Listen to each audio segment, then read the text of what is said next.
Llegué a mi propia audiencia de divorcio con mi hija de 12 días en brazos y encontré a mi esposo sentado con su amante. Cuando dejé mi sobre la mesa, él se inclinó hacia adelante y susurró: «Esa casa nunca fue tuya». La cara del abogado se puso pálida. Sophie tenía 12 días de nacida cuando entré en la sala donde terminó mi matrimonio. Quiero que entiendas lo que significa tener 12 días de nacida físicamente, porque la realidad física importa en esta historia. Tener 12 días posparto significa que todavía estás sangrando. Significa que la incisión de tu cesárea de emergencia tira cuando te sientas y grita cuando te pones de pie y se hace notar con cada paso de una manera que ni siquiera el ibuprofeno de prescripción lo alivia por completo. Significa que tu cuerpo está haciendo 17 cosas al mismo tiempo: sanando, produciendo leche, recalibrando hormonas que han estado en un estado de agitación constante durante 9 meses, y tu sistema nervioso está manejando todo eso con aproximadamente 4 horas de sueño no consecutivas por noche. Significa que, según cualquier estándar médico razonable, no deberías estar en ningún otro lugar más que en casa. Llevé a Sofía contra mi pecho envuelta en su manta color crema del hospital, la que tenía pequeños patitos amarillos y que lavé 3 veces antes de que naciera porque leí en algún lugar que los recién nacidos son sensibles a los residuos de detergente, que es el tipo de cosas en las que piensas cuando te preparas para una vida que iba a ser muy diferente de la que ahora estás viviendo. Ella estaba dormida. Su cabecita encajaba en la curva de mi palma con la perfección específica de algo que ha sido hecho para ir exactamente ahí.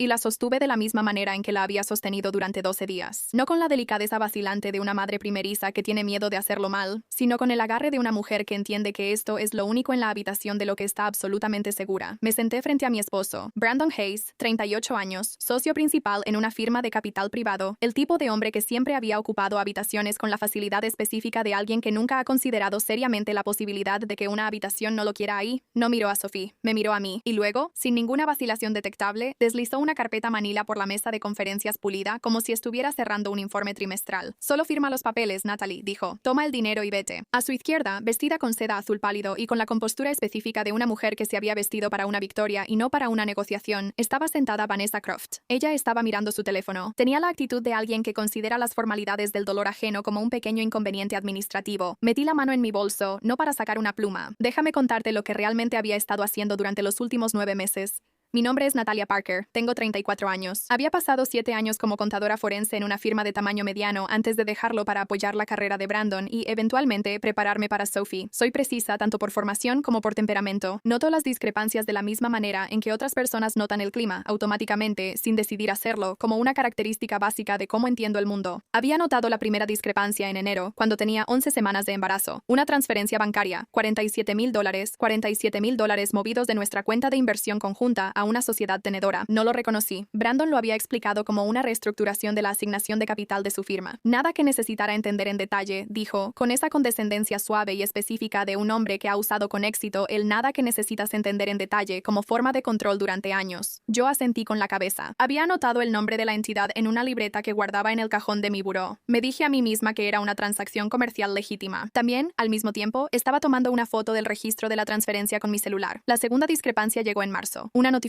por correo electrónico. Brandon había olvidado quitar mi dirección de una cuenta de administración de propiedades, informándole que la póliza de seguro de la propiedad Oak Ridge Estate se había actualizado a una tarifa comercial. La propiedad Oak Ridge era la casa de 5 habitaciones a 40 minutos de la ciudad a la que Brandon me llevó en nuestro tercer aniversario, de pie en la sala vacía con la luz entrando por las ventanas altas, diciéndome que aquí crecerían nuestros hijos. Seguro comercial en una propiedad residencial que se suponía que era nuestra. Anoté el número de póliza. Me dije a mí misma que probablemente había una explicación. También estaba solicitando discretamente los registros de propiedad del condado, los cuales mostraban que la escritura de Oak Ridge había sido transferida a algo llamado Harvest Ridge Holdings LLC 3 meses antes. Una LLC de la que nunca había oído hablar, que no tenía socios identificados públicamente que pudiera encontrar mediante búsquedas estándar. La empresa fantasma. Encontré mi capacitación en contabilidad forense desempolvándose en un rincón de mi mente donde la había guardado durante 7 años y la invité a volver a usarse a diario. Durante los siguientes 6 meses, trabajando en las horas específicas entre la salida de Brandon al trabajo y su regreso, y más tarde, cuando Sophie llegó, en las horas específicas entre su toma de las 2 de la mañana y la de las 5 de la mañana, armé un caso. Correos electrónicos eliminados, recuperados a través de la herramienta de recuperación de cuentas a la que nunca pensó en revocar mi acceso, transferencias bancarias, cotejadas con registros de propiedades y registros mercantiles en 3 estados, cadenas de mensajes de texto extraídas de un sistema de respaldo al que él no sabía que yo tenía acceso porque estaba conectado a una cuenta compartida en la nube que él había configurado hace años y de la que se había olvidado, mensajes entre Brandon y su corredor de inversiones, discutiendo cómo limpiar el el historial antes de que el bebé complicara la imagen. Esa frase, antes de que el bebé complicara la imagen. Lo leí a las 4 de la mañana con Sophie acurrucada contra mi hombro y sentí que algo dentro de mí se volvía muy silencioso y muy frío. Llamé a James Walker a la mañana siguiente. James Walker, JD, con 27 años en Derecho Matrimonial y Recuperación de Activos, socio en una firma especializada en litigios de divorcio de alto patrimonio, recomendado por mi ex colega Dana Reyes, quien lo describió como el tipo de abogado que los abogados de tu esposo temen ver al otro lado de la mesa. Contestó en el segundo timbrazo, escuchó mi resumen durante 12 minutos sin interrumpir y luego dijo, ¿cuánto tienes documentado? Todo, respondí. Una pausa. ¿Puedes venir el jueves? Tengo una bebé de 12 días, dije. Tráela, respondió. Tengo un sofá en mi oficina. La primera reunión con James Walker duró 4 horas. Puse todo sobre su mesa de conferencias. Las transferencias impresas, los registros de propiedad, las cadenas de correos electrónicos, los documentos de las LLC que había cotejado en 2 bases de datos diferentes de registros comerciales. Sophie dormía en su portabebés en el sofá, mientras James revisaba cada elemento con la secuencia metódica de un hombre que está construyendo algo y quiere que la base sea sólida antes de añadir peso. Su asociada, Rachel Bloom, 6 años en litigios financieros, con la energía enfocada y específica de alguien que ha elegido una especialidad difícil porque realmente es buena en ello y encuentra la dificultad satisfactoria, se sentó a su lado tomando notas en una libreta legal que llenó 3 páginas en la primera hora. Harvest Ridge Holdings, dijo James, levantando el registro de la LLC. Registro en Texas, LLC de un solo miembro. El agente registrado es una oficina de abogados en Austin. Me miró. ¿Encontraste esto a través de los registros de propiedad? La notificación del seguro me llevó a la transferencia de la escritura, dije. La transferencia de la escritura me llevó a la LLC. La LLC me llevó a otras 4 entidades registradas en la misma dirección de Austin, 2 de las cuales aparecen en los registros de transferencias bancarias como beneficiarias. Rachel había dejado de escribir y me miraba. Hiciste esto estando embarazada, dijo. El insomnio es productivo, respondí. James dejó el documento de la LLC y tomó las impresiones de la cadena de mensajes.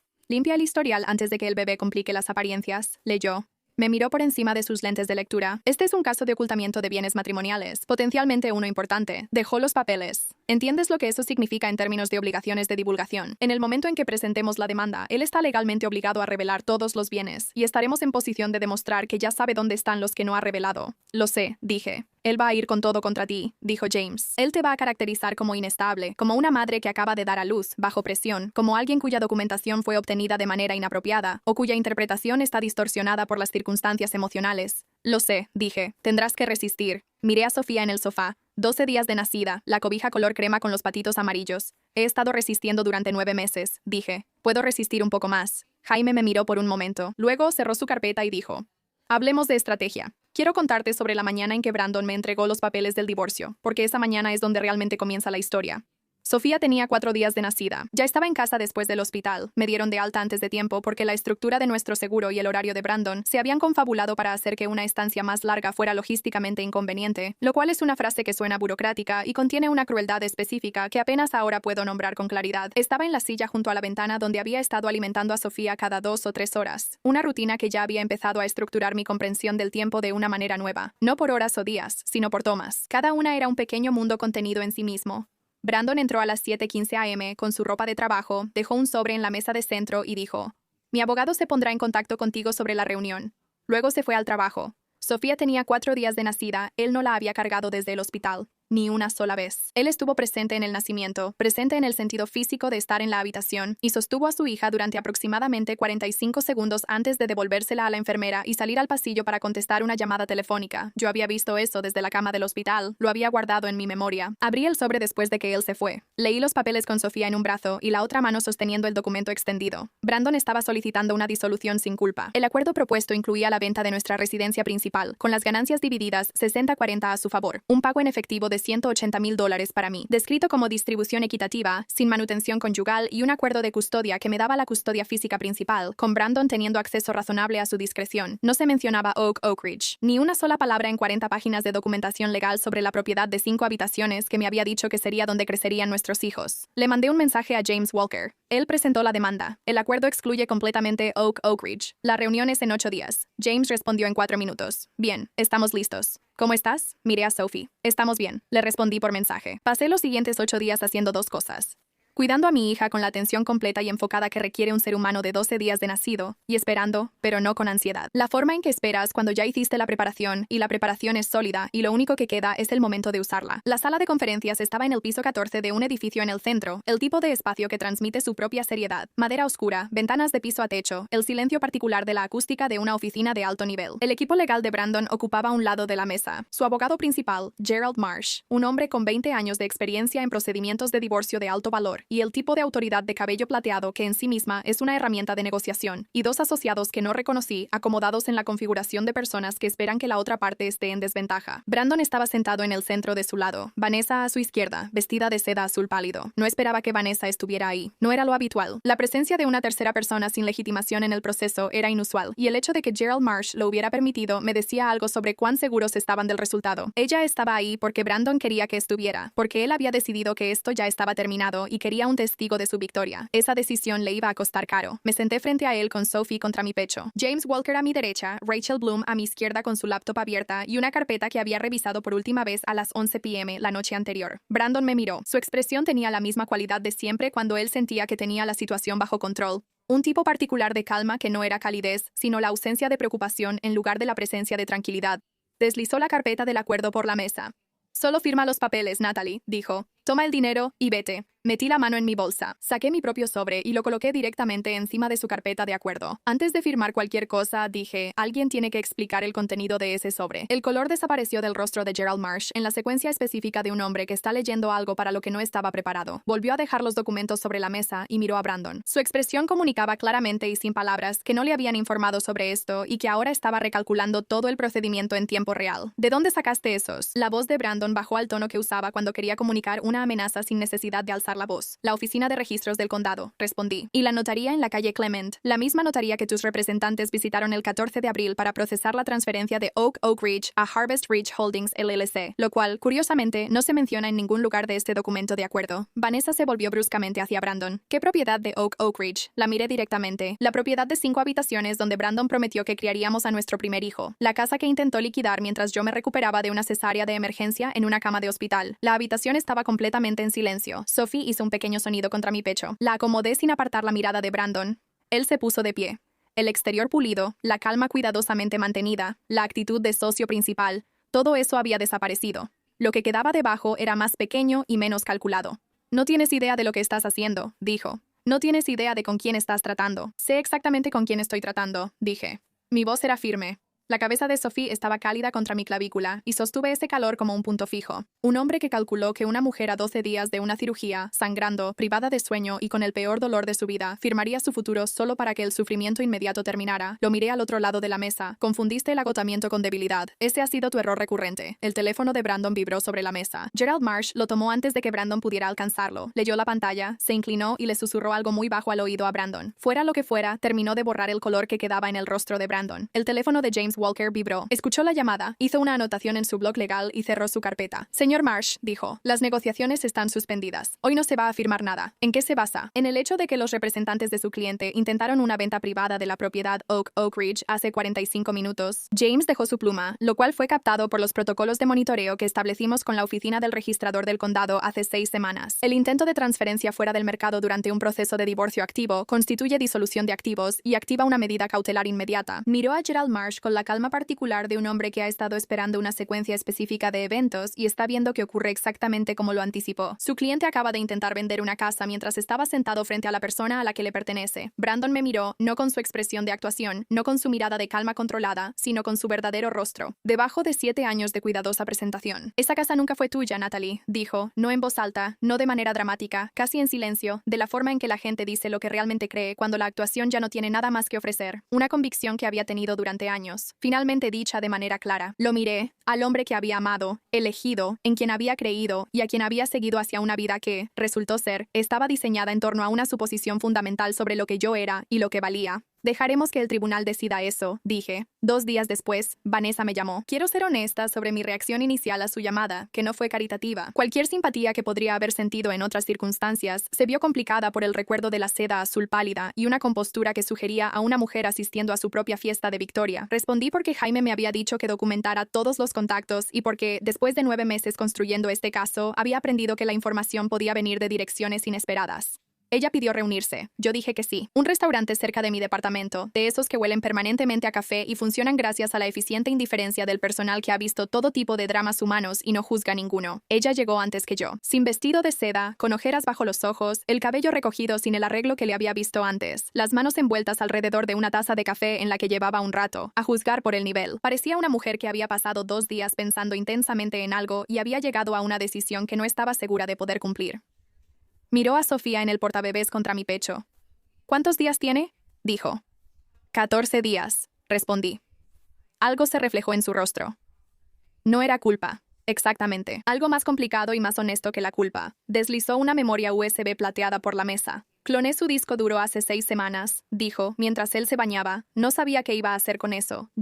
Se detuvo. Me contó cosas sobre tu matrimonio que ahora entiendo que estaban pensadas para serle útiles a él. No eran ciertas. Quiero dejar claro que no te estoy pidiendo nada. No espero nada de ti. Volvió a mirar a Sofía. Me dijo que el ADN era incierto, que el bebé podría no ser suyo. Quiero que sepas que nunca creí eso. La miré. ¿Por qué estás haciendo esto? Dije. Porque escuché el audio, dijo. En la memoria hay una grabación. Miró la mesa. Su madre, Evelyn, de hace como 3 meses.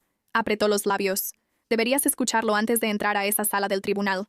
Llamé a Jaime desde el estacionamiento. Él y Raquel estaban en mi departamento para las 9 de la noche. La memoria contenía todo lo que Vanessa había dicho que tendría. Cuentas offshore, 3 de ellas, registradas a través de una firma intermediaria en las Islas Caimán, con saldos de 6 cifras que se habían acumulado durante 4 años mediante transferencias estructuradas justo por debajo del umbral de reporte. Registros de empresas fantasma LLC en Austin. Los detalles de la red que yo había mapeado parcialmente ahora eran completamente visibles y estaban cruzados. Cadenas de correos electrónicos entre Brandon, Gerald Marsh y un notario llamado Howard Fitch, quien había procesado 3 de las transferencias de propiedad fraudulentas y cuya licencia profesional estaba a punto de pasar por un mes muy difícil. Y luego, el archivo de audio. Raquel lo encontró a las 10:47 p.m. Lo reprodujo y la habitación se llenó con una voz que reconocí. Evelyn Hayes, la madre de Brandon, 62 años, el tipo de mujer que siempre me había tratado con la cordialidad cuidadosa de alguien que me consideraba tolerable y temporal en igual medida. Me senté en su mesa de acción de gracias durante 7 años. Aprendí a navegar su particular combinación de precisión social y juicio silencioso. Lo que salió de las bocinas no fue precisión social. No me importa lo que muestre el ultrasonido, dijo la voz de Evelyn, clara, pausada y completamente segura de sí misma. Ese niño podría ser de cualquiera. No la reconozcas hasta que Natalia firme la cesión de la propiedad Oak Ridge. Déjala sin apoyo. Está sola y aterrada, y firmará cualquier cosa si haces que la presión sea suficiente. Sofía estaba dormida en su Moisés, a 2,5 metros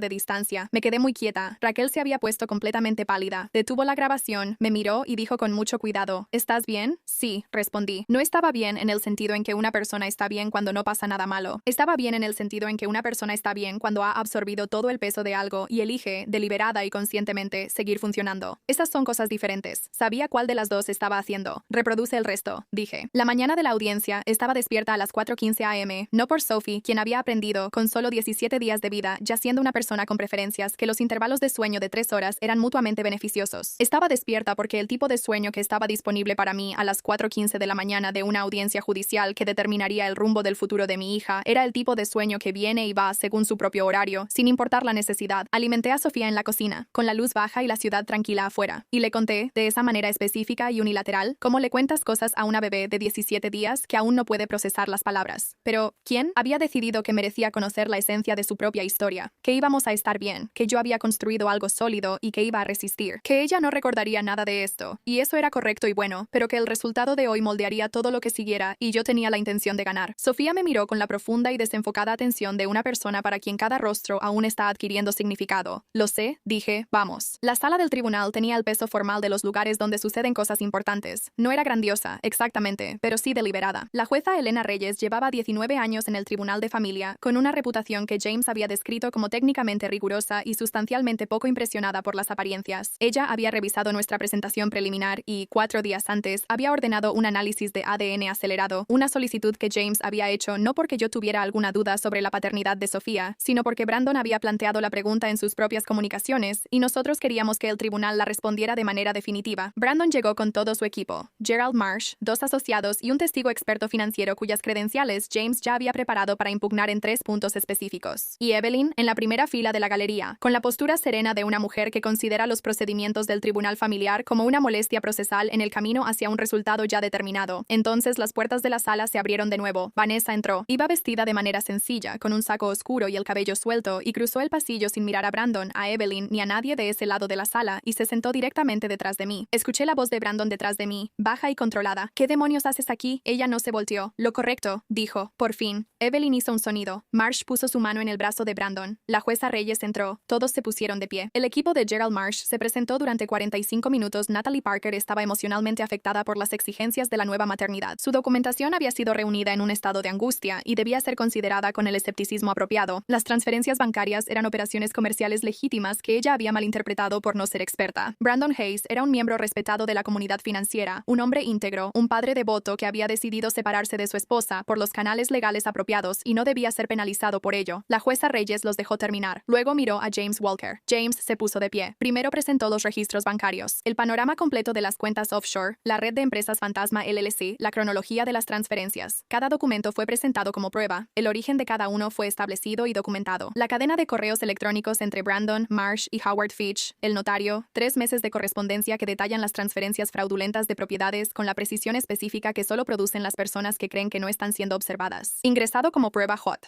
La cadena de mensajes de texto entre Brandon y su corredor sobre limpiar el historial antes de que el bebé complicara la situación fue ingresada como prueba K. Y luego, Rachel Bloom presionó reproducir. La voz de Evelyn llenó la sala del tribunal. No me importa lo que muestre el ultrasonido. Ese niño podría ser de cualquiera. No la reconozcas hasta que Natalie firme la cesión de la propiedad Oak Ridge. Déjala sin recursos. El silencio que siguió fue el silencio específico de una sala que ha escuchado algo que no puede procesar dentro del vocabulario normal de respuesta. No es el silencio de personas que no tienen nada que decir. Es el silencio de personas que están sosteniendo algo muy pesado y aún no han decidido qué hacer con ello. La jueza Reyes miró la mesa frente a ella durante un largo momento. Luego tomó un sobresellado y lo abrió con un abrecartas. Hace 14 días, el tribunal ordenó un análisis de ADN acelerado en este asunto, dijo. Ya se han recibido los resultados. Leyó de la hoja. Con un 99.9% de certeza, la paternidad biológica de Sofía Anna Parker se confirma como Brandon Miguel Hayes. Un sonido salió del lado de Brandon en la sala. Involuntario, quebrado. El sonido específico de un hombre cuya realidad construida se ha derrumbado bajo el peso de lo que realmente ha hecho. Se cubrió el rostro con las manos. Había negado a su propia hija como una estrategia legal. Se había sentado frente a mí 12 días después de que ella naciera y la miró sin parpadear y me dijo que firmara el papel. Había usado a su hija como moneda de cambio y se había destruido a sí mismo con eso. La jueza Reyes dejó el documento de ADN sobre la mesa. El tribunal encuentra pruebas sustanciales de ocultamiento de bienes, transferencia fraudulenta de propiedad y engaño financiero coordinado en este proceso, dijo ella. Su voz tenía la cualidad de una mujer que ha escuchado mucho en 19 años en el tribunal de familia y calibra sus respuestas en consecuencia. No dramatizada, no fría, sino precisa y definitiva. Todos los bienes del demandado quedan congelados hasta que se realice una revisión contable forense completa. La propiedad Oak Ridge se restaura al patrimonio conyugal en espera del análisis de distribución equitativa. Ella pasó a la sección de custodia de sus notas. La custodia física principal de Sophie Ann Parker se otorga a la parte demandante. El demandado está limitado a visitas supervisadas hasta que se resuelva la investigación de fraude financiero y se realice una revisión completa de aptitud parental. Brandon aún tenía las manos sobre el rostro. Evelyn Hayes se puso de pie de un salto. Esa es mi nieta, dijo. Su voz tenía la autoridad específica de una mujer que ha pasado 60 años comandando habitaciones con éxito. Ella tiene la sangre de los Hayes. Pase lo que pase aquí, es mi nieta y tengo derechos. Me di la vuelta en mi asiento. No había planeado hablar. James me había entrenado sobre el comportamiento en la sala del tribunal, sobre la importancia de permitir que el proceso legal hiciera su trabajo y no darle a la parte contraria un comportamiento reactivo que pudieran caracterizar como inestable. Había seguido ese consejo durante todo el proceso. Pero me di la vuelta y miré a Evelyn Hayes, la mujer que se había sentado frente a mí en 7 cenas de acción de gracias, que se había referido a mi hija en una llamada telefónica grabada como esa niña, que le había aconsejado a su hijo usar la existencia de Sophie como palanca y matarme de hambre para obligarme a obedecer. Y dije, lo suficientemente claro claro para que se escuchara en toda la sala. Hace 3 semanas, ella era esa niña y a usted no le importaba lo que mostrara el ultrasonido. Sostuve la mirada de Evelyn. No puede reclamarla ahora solo porque la situación cambió. La sala quedó en completo silencio. El rostro de Evelyn mostró una expresión complicada. La jueza Reyes no intervino. Me miró por un momento y su expresión era neutral. De esa manera precisa de una jueza que ha escuchado todo lo que necesitaba oír y considera que el proceso está sustancialmente completo. Se levanta la sesión, dijo. Howard Fitch, el notario, entregó su licencia profesional y cooperó plenamente con la investigación de fraude posterior, lo que redujo significativamente su responsabilidad penal. La investigación resultó en que se presentaran cargos contra Brandon en 4 delitos. 2 delitos. De transferencia fraudulenta, 1 de perjurio por la falsa divulgación del acuerdo y 1 de conspiración para defraudar en el procedimiento de bienes matrimoniales. Gerald Marsh se retiró de la representación la semana siguiente. La revisión contable financiera tomó 3 meses cuando concluyó. La distribución equitativa de los bienes matrimoniales, incluyendo el valor restaurado de Oak